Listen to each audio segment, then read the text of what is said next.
ఏ హక్కుతో కూల్చారు? ఈరోజు ఈ మండలంలో కావచ్చు, లేదా ఈ పంచాయతీలో కావచ్చు, వేల ఎకరాల భూమిని కబ్జా చేసినటువంటి ఆక్రమణదారులను వదిలేసి ఈరోజు దళితులపైన దాడి అనేటువంటిది చాలా బాధాకరమైన విషయం. ఈరోజు బొజ్జల గోపాలకృష్ణారెడ్డి సుధిరెడ్డి గారికి మేము సూటిగా ఒక ప్రశ్న అడుగుతున్నాం.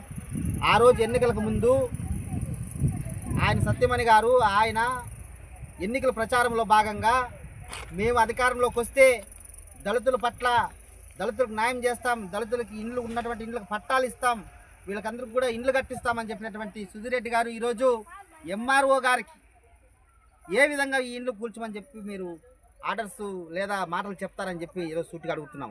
ఇదే కాదు, ఈ పంచాయతీలో ఉన్నటువంటి ప్రభుత్వ భూముల పైన ఇప్పుడున్నటువంటి ఎంఆర్ఓ గారు కావచ్చు, లేదంటే ఇప్పుడున్నటువంటి ఎమ్మెల్యే కావచ్చు, దీనిపైన ఎందుకు మీరు ఆక్రమణదారుల పైన మీరు వాళ్ళ పైన చర్యలు తీసుకోరు? ఇక్కడే మనకి ఎదురు కనిపిస్తుంది ఎర్రగుట్ట అని చెప్పి 153/1 సర్వే నెంబర్లో